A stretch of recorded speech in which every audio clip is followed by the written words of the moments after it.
এত বড় পাতিলাতে খিচুড়ি রান্না করা হচ্ছে, কেন রান্না করা হচ্ছে সেটাই তোমাদের সাথে আজকে শেয়ার করব। হ্যালো এভরিওয়ান, আসসালামু আলাইকুম। তোমরা সবাই কেমন আছো? আশা করি সবাই ভালো আছো। আজকে আমার আব্বুর 14তম মৃত্যুবার্ষিকীর উপলক্ষে সবাইকে খিচুড়ি রান্না করে খাওয়ানো হচ্ছে। কিভাবে রান্না করা হলো সেটাই তোমাদের সাথে চলো শেয়ার করা যাক। প্রথমে দেখলে তোমরা এখানে আদা রসুন পেস্ট করে নিয়েছো। এদিক দিয়ে সবাই মিলে কাঁচা মরিচ ও ধনিয়া পাতা বেছে নিচ্ছে। এখানে কয়েক ধরনের সবজি আছে, যেমন সিম, টমেটো, গাজর, মিষ্টি কুমড়া, ফুলকপি এখানে 5টা নিয়েছিল। এই সবজিগুলোর সাথে লাউ আর আলু অ্যাড করেছিল, সেটা ভিডিও করতে ভুলে গিয়েছিলাম। চলো এখন রান্না করার পালা। হাঁড়িতে প্রথম দিয়ে দিয়েছিল সাদা তেল, তারপরে কুচি করে রাখা পেঁয়াজ, দিয়ে দিয়েছে আস্ত মশলা, তারপর দিয়ে দিবে পেস্ট করে রাখা আদা আর রসুন।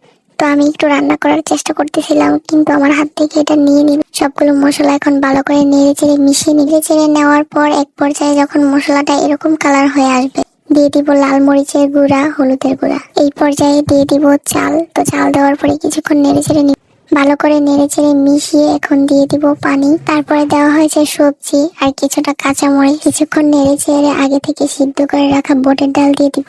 দিয়েছে টমেটো।